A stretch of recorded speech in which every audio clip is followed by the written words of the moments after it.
Hello everyone. Welcome to the Health Academy. നമ്മൾ ഇന്ന് discuss ചെയ്യാൻ പോകുന്നത് മെത്തേഡ്സ് ഓഫ് റിസർച്ചുകളിൽ തന്നെയുള്ള വളരെ ഇമ്പോർട്ടൻ്റ് ആയിട്ടുള്ള മൂന്ന് ടൈപ്സ് ഓഫ് റിസർച്ചുകളാണ്: ഫണ്ടമെന്റൽ, അപ്ലൈഡ്, അതുപോലെ ആക്ഷൻ റിസർച്ച്. ഓക്കെ, അപ്പൊ ഈ ഒരു ഭാഗത്ത് നിന്ന് പൊതുവെ ഇൻഡെപ്ത് ആയിട്ടുള്ള ക്വസ്റ്റ്യൻസ് പൊതുവെ വരാറില്ല. ബേസിക് പെരിഫറൽസിലുള്ള കാര്യങ്ങൾ മനസ്സിലാക്കിയാൽ തന്നെ നിങ്ങൾക്ക് എന്ത് ചെയ്യും, അതിന്റെ ഒരു കോൺസെപ്റ്റ് നിങ്ങൾക്ക് കിട്ടും. ഓക്കെ, അപ്പോൾ അതിന്റെ വളരെ ബേസിക് ആയിട്ടുള്ള അതിന്റെ ഒരു കോർ ആയിട്ടുള്ള കോൺസെപ്റ്റുകളായിരിക്കും ഞാൻ ഇന്നത്തെ വീഡിയോയിൽ നമ്മൾ ഡിസ്കസ് ചെയ്യാൻ പോകുന്നത്. So anyway I am starting the session. Okay, so എന്താണ് fundamental research? Okay, fundamental research എന്ന് പറഞ്ഞു കഴിഞ്ഞാൽ എന്താണ്? അതായത് ഇത് നമ്മൾ ബേസിക് റിസർച്ച് എന്ന് പറയാം. ഓക്കെ, ബേസിക് റിസർച്ച് എന്ന് പറഞ്ഞു കഴിഞ്ഞാൽ ഇവിടെ ഒരു കാര്യം എക്സ്പ്ലോർ ചെയ്യാനോ ഒരു പ്രശ്നം കണ്ടെത്താനോ അങ്ങനെ ഒന്നുമല്ല. നമുക്കൊരു കോൺസെപ്റ്റിനെ പറ്റി വെറുതെ പഠിക്കാൻ നമുക്കൊരു ആഗ്രഹം ഉണ്ടാവുമല്ലോ.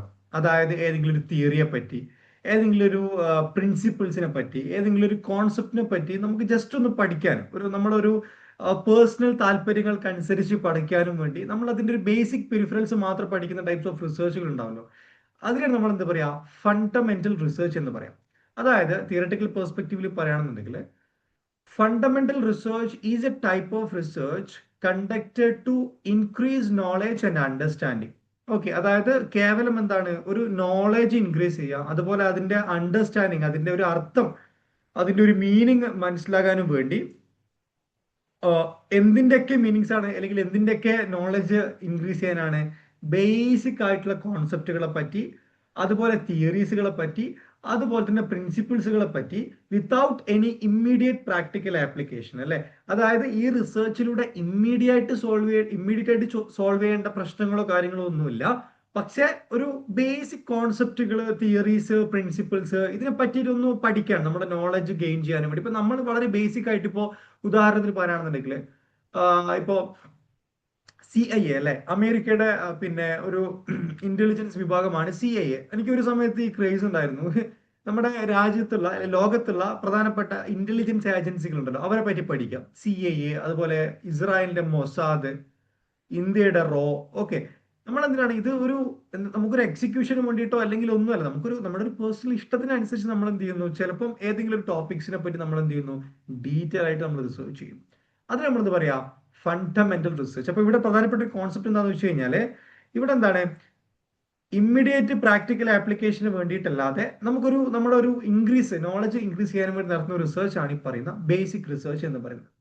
അതുപോലെ തന്നെ നമ്മൾ ഇതിനെ ബേസിക്, പ്യുവർ, ഫണ്ടമെന്റൽ, അങ്ങനെ മൂന്ന് പേരുകൾ കാട്ടുന്നത് അറിയപ്പെടുന്ന fundamental research, basic research, pure research. അപ്പോൾ ഇൻ കേസ് എക്സാമിനേഷന്റെ സമയത്ത് നിങ്ങൾക്ക് ഇതിൽ ഏതെങ്കിലും ഒരു പേര് വന്ന് നിങ്ങൾക്ക് മനസ്സിലാവണം, അതെന്താണ്, അത് ഈ പറയുന്ന ബേസിക് റിസർച്ച് ആണെന്നുള്ള ഒരു കൃത്യമായിട്ടുള്ള ഒരു ഐഡിയ നിങ്ങൾക്ക് ഉണ്ടാവണം.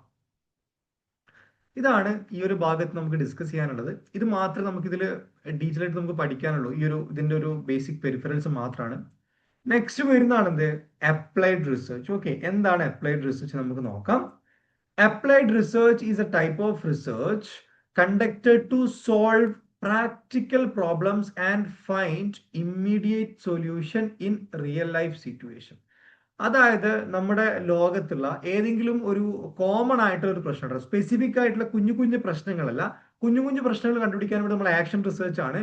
അപ്ലൈഡ് റിസർച്ച് എന്ന് പറയുന്ന സമയത്ത് നമ്മുടെ ലോകത്തെ എന്തെങ്കിലുമുള്ള ഒരു പ്രധാനപ്പെട്ട ഒരു പ്രശ്നം, ഇപ്പൊ COVID-19 വാക്സിൻ ഒക്കെ പോലുള്ള ഒരു സിറ്റുവേഷൻ ഉണ്ടല്ലോ, അതായത് ഒരു ഇമ്മീഡിയറ്റ് ആയിട്ട് ഒരു പ്രശ്നം പരിഹരിക്കാനും വേണ്ടി നമ്മൾ ചെയ്യുന്ന റിസർച്ച് നമ്മൾ എന്ന് പറയാം അപ്ലൈഡ് റിസർച്ച് എന്ന് പറയാം. അപ്പം ഇതൊരു ടൈപ്പ് ഓഫ് റിസർച്ച് ആണ് conduct to solve practical problems and find immediate solution in real life situation. Okay, real life എന്ന് പറയുമ്പോൾ നമ്മളൊക്കെ ചുറ്റിൽ നമ്മളെ ജീവിതവുമായി ബന്ധപ്പെട്ട് നടക്കുന്ന പ്രശ്നങ്ങളെ ഒരു ഇമ്മീഡിയറ്റ് സൊല്യൂഷൻ കണ്ടെത്താനും വേണ്ടി നമ്മൾ യൂസ് ചെയ്യുന്ന ഒരു പ്രാക്ടിക്കൽ പ്രോബ്ലം സോൾവ് ചെയ്യാനും വേണ്ടിയുള്ള ഒരു റിസർച്ച് ആണ് ഈ പറയുന്ന അപ്ലൈഡ് റിസർച്ച് എന്ന് പറയുന്നത്. ഓക്കെ, ഇതിന് പ്രധാനപ്പെട്ട കുറച്ച് സ്റ്റെപ്സ് ഒക്കെ ഉണ്ട്. ആദ്യം എന്താണ്, പ്രോബ്ലം ഐഡന്റിഫൈ ചെയ്യുക എന്നുള്ളതാണ്. അതായത് വെൻ എന്നുള്ളത് ഐഡന്റിഫൈ ചെയ്യുക എന്നുള്ളതാണ് നമ്മൾ ഫസ്റ്റ് കണ്ടെത്തുന്നത്. അതിനുശേഷം നമ്മൾ ആ ഒരു പ്രശ്നം പരിഹരിക്കാനും വേണ്ടി നമ്മൾ ഡിസൈൻ ചെയ്യും. അല്ലെ, ഡിസൈൻ ചെയ്യുക എന്ന് പറയുമ്പോൾ ഏത് രീതിയിൽ റിസർച്ച് നടത്തണം. ഇപ്പൊ COVID-19 വാക്സിൻ ആണെന്നുണ്ടെന്നുണ്ടെങ്കിൽ നമ്മൾ ഒരു മെഡിസിൻ ഉണ്ടാക്കാനും വേണ്ടി എന്തൊക്കെ കമ്പോണൻസ് വേണം, അതിന്റെ ലാബ് എവിടെയാണ്, ഒരു സ്ട്രക്ചർ, ഒരു ബ്ലൂ പ്രിന്റ് ക്രിയേറ്റ് ചെയ്യുക എന്നുള്ളതാണ്. അതിനുശേഷം data collection, data analysis, solution recommendation. അല്ലെ, നമ്മൾ ആ ഒരു മെഡിസിൻ നമ്മൾ എന്ത് ചെയ്യുന്നു, നമ്മൾ ഉണ്ടാക്കുന്നു, അത് നമ്മൾ ആളുകളിലേക്ക്, ഒരു ചെറിയ ഗ്രൂപ്പ് ഓഫ് ആളുകളിലേക്ക് നമ്മൾ എന്ത് ചെയ്യാണ്, അത് എക്സിക്യൂട്ട് ചെയ്യാണ്. എന്നിട്ട് നമ്മൾ എന്ത് ചെയ്യുന്നു, റെക്കമെൻഡേഷൻ കൊടുക്കുന്നു. അതായത് ഈ കോവിഡ് നമുക്ക് ഇന്ന ആളുകളിലേക്ക് നമുക്ക് എക്സിക്യൂട്ട് ചെയ്യാൻ പറ്റുന്ന ഒരു മെഡിസിൻ ആണ് ഇതിന്. ഇതാണ് എന്ത് അപ്ലൈഡ് റിസർച്ച് എന്നൊരു ഭാഗത്ത് നിങ്ങൾ മനസ്സിലാക്കേണ്ട ഇതിന്റെ ബേസിക് ആയിട്ടുള്ള കുറച്ച് കോൺസെപ്റ്റ് എന്നുള്ളത്. ഓക്കെ, പിന്നെ വരുന്നതാണ് എന്ത് ആക്ഷൻ റിസർച്ച് അല്ലെ. ആക്ഷൻ റിസർച്ച് എന്ന് പറയുമ്പോൾ എന്താണ്? Action research is a type of research conducted by practitioners like teachers to solve immediate problems and improve their own practices. Okay, അതായത് ഇപ്പോൾ ഒരു ക്ലാസ് റൂമിലൊക്കെ നമുക്കൊരു പെട്ടെന്ന് ഒരു പ്രശ്നം വരികയാണെന്നുണ്ടെങ്കിൽ ആ പ്രശ്നം ആ സ്പോട്ടിൽ തന്നെ പരിഹരിക്കാനും വേണ്ടി നമ്മൾ നടത്തുന്ന ഒരു ടൈപ്പ് ഓഫ് റിസർച്ച് ആണ് ഈ പറയുന്ന ആക്ഷൻ റിസർച്ച് എന്ന് പറയുന്നത്. അപ്ലൈഡ് റിസർച്ച് എന്ന് പറയുമ്പോൾ എന്താണ്? കുറച്ചും കൂടി റിയൽ ലൈഫിലേക്കുള്ള ഒരു ഇമ്മീഡിയറ്റ് കോമൺ ആയിട്ടുള്ള ഒരു വലിയ പ്രോബ്ലം ആയിരിക്കും. പക്ഷേ ആക്ഷനിലേക്ക് വരുന്ന സമയത്ത് എന്താണ്? ആ ഒരു സ്പെസിഫിക് കണ്ടക്സ്റ്റിൽ മാത്രമുള്ള ഒരു ചെറിയൊരു പ്രശ്നം, അതിന് ഇമ്മീഡിയറ്റ് സൊല്യൂഷൻ കണ്ടെത്താനും വേണ്ടി നമ്മൾ യൂസ് ചെയ്യുന്ന റിസർച്ച് ആണ് ഈ പറയുന്ന ആക്ഷൻ റിസർച്ച് എന്നുള്ളത്. ഓൾമോസ്റ്റ് സ്റ്റെപ്പ് അതിന്റെ നമ്മളെ മുന്നേ പറഞ്ഞ അപ്ലൈഡിന്റെ ഒരു സെയിം രീതിയാണ്. പ്രോബ്ലം ഐഡന്റിഫൈ ചെയ്യുക, നമ്മൾ പ്ലാൻ ചെയ്യുക, എന്നിട്ട് നമ്മൾ എന്ത് ചെയ്യാം, ആ പ്ലാനിനനുസരിച്ച് പുതിയൊരു സൊല്യൂഷൻ നമ്മൾ ഇംപ്ലിമെന്റ് ചെയ്യുക. ഓക്കെ, എന്നിട്ട് അതിനെ ഒബ്സർവ് ചെയ്യുക, എന്നിട്ട് അതിനെന്ത് ചെയ്യുക, അനലൈസ് ചെയ്യുക. അപ്പൊ ഈ സ്റ്റെപ്സുകളാണ് പൊതുവെ ആക്ഷൻ റിസർച്ചുകളിൽ നമ്മൾ കാണാറുള്ള അതിന്റെ ഒരു ഇമ്പോർട്ടൻറ്റ് സ്റ്റെപ്സുകൾ. ഓക്കെ, ഇത് എക്സാമിനേഷൻ വ്യൂ പോയിന്റിൽ ഞാൻ ഇതുവരെ കണ്ടിട്ടില്ല, പക്ഷെ പറഞ്ഞപ്പോൾ ഒന്ന് അതിന്റെ സ്റ്റെപ്സും കൂടി ഒന്ന് പഠിച്ചു വെച്ച് കഴിഞ്ഞാൽ നിങ്ങൾക്ക് എന്താണ് എക്സാമിനേഷന്റെ സമയത്ത് ഇൻ കേസ് ആ ഒരു ഭാഗം വരികയാണെന്നുണ്ടെങ്കിൽ കൺഫ്യൂഷൻ ആവരുത് എന്നൊരു അടിസ്ഥാനത്തിലാണ്. ഓക്കെ, അപ്പൊ ഇതാണ് എന്ത് 3 ടൈപ്സ് ഓഫ് റിസർച്ചുകൾ വരുന്നത്. എന്താണ്? ഫണ്ടമെന്റൽ റിസർച്ച് ഉണ്ട്, അതുപോലെ അപ്ലൈഡ് റിസർച്ച് ഉണ്ട്, അതുപോലെ ആക്ഷൻ റിസർച്ചുകൾ ഉണ്ട്. ഓക്കെ, ഇനി നമുക്ക് ഡിഫറെന്റ് നെക്സ്റ്റ് മെത്തേഡ്സ് ഓഫ് റിസർച്ചുകൾ നമ്മൾ നെക്സ്റ്റ് വീഡിയോയിൽ ഡീറ്റെയിൽ ഡിസ്കസ് ചെയ്യുന്നതായിരിക്കും. ഓക്കെ, അതിന് മുന്നേ എൻ്റെ കോഴ്സിനെ പറ്റി അറിയുന്നവർക്ക് വീഡിയോ വൈൻഡപ്പ് ചെയ്യാം, അല്ലാത്തവർക്ക് എൻ്റെ കോഴ്സിന് ഒരു ചെറിയ ഇൻട്രൊഡക്ഷൻ ആണ്. ഓക്കെ, ഇപ്പൊ നമ്മളെ പിന്നെ നെറ്റ് 1 എഴുതിയവർ അല്ലെങ്കിൽ എഴുതാൻ പോകുന്നവരൊക്കെ നിങ്ങൾ മനസ്സിലാക്കേണ്ട ഒരു കാര്യം, കഴിഞ്ഞ ഒരുപാട് വർഷങ്ങളായിട്ട് ബേസിക്സ് ആയിട്ടുള്ള ഭാഗങ്ങളിൽ നിന്നും പൊതുവെ നെറ്റിന് ക്വസ്റ്റ്യൻസ് വരാറില്ല. കുറച്ചും കൂടി എന്താണ് അഡ്വാൻസ്ഡ് ആയിട്ടുള്ള ഭാഗത്ത് നിന്നാണ് അപ്പോൾ കുറച്ചും കൂടി ക്വസ്റ്റ്യൻസ് വരുന്നത്. അതായത് ബേസിക്സിന്റെ മുകളിൽ നിങ്ങൾ എന്ത് ചെയ്യാൻ പാടില്ല, ഒരുപാട് സമയം കൊടുക്കാൻ പാടില്ല. സമയം നിങ്ങൾ എന്ത് ചെയ്യണം, ഈ ഒരു ഭാഗത്ത് കുറച്ചും കൂടി ആഴത്തിൽ ഇറങ്ങിയിട്ട് നിങ്ങൾ എന്ത് ചെയ്യണം, അതിനെ പഠിക്കാനുള്ള സമയം നിങ്ങൾ കൊടുക്കേണ്ടതുണ്ട്. ഈ ഒരു പ്രശ്നം, ഈ ഒരു പ്രോബ്ലം മറികടക്കാനും വേണ്ടി ഞാൻ തന്നെ ഒരു പുതിയ ഒരു ന്യൂ സ്ട്രാറ്റജി തന്നെ ഉണ്ടാക്കിയിട്ടുണ്ട്.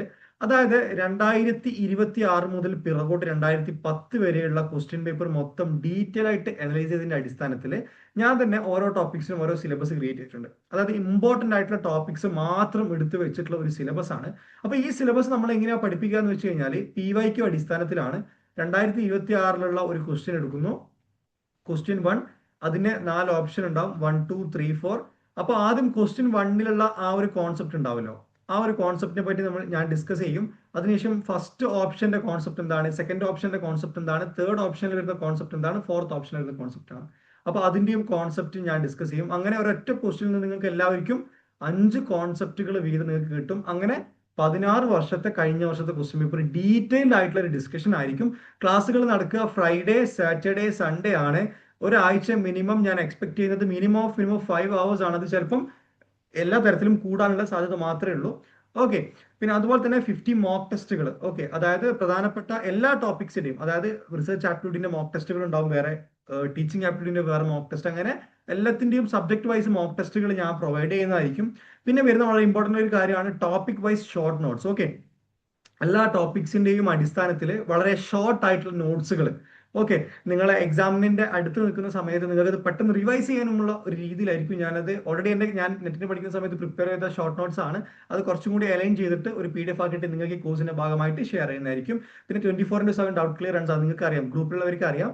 ഗ്രൂപ്പിൽ ഞാൻ ഓൾറെഡി വാട്സ്ആപ്പ് ഗ്രൂപ്പിൽ ഉണ്ട്, അഡ്മിൻ ആയിട്ടുണ്ട്. അപ്പോൾ നിങ്ങൾക്ക് എന്ത് സംശയം ഉണ്ടെങ്കിൽ നിങ്ങൾ ഡയറക്റ്റ് ചോദിക്കേണ്ടത് എന്നോടാണ്, വേറെ മിഡിൽമാനോ കാര്യങ്ങളൊന്നുമില്ല. സോ ഏത് സമയത്ത് നിങ്ങളെ ഹെൽപ്പ് ചെയ്യാൻ വേണ്ടി ഞാൻ എന്ത് ചെയ്യും, അവിടെ ഉണ്ടാവുന്നതാണ്. ഓക്കെ, ഇപ്പോൾ നിങ്ങൾക്ക് ഈ കോഴ്സിൽ താല്പര്യമുള്ള ആളുകൾ ഈ ഒരു നമ്പറിൽ കോൺടാക്ട് ചെയ്യാം. ബാക്കിയുള്ള കാര്യങ്ങളൊക്കെ ഞാൻ ഡീറ്റെയിൽഡ് പറഞ്ഞു തരുന്നതായിരിക്കും. യാ, so that's all about today's session. So yeah, we'll see you on the next session. Till then, bye.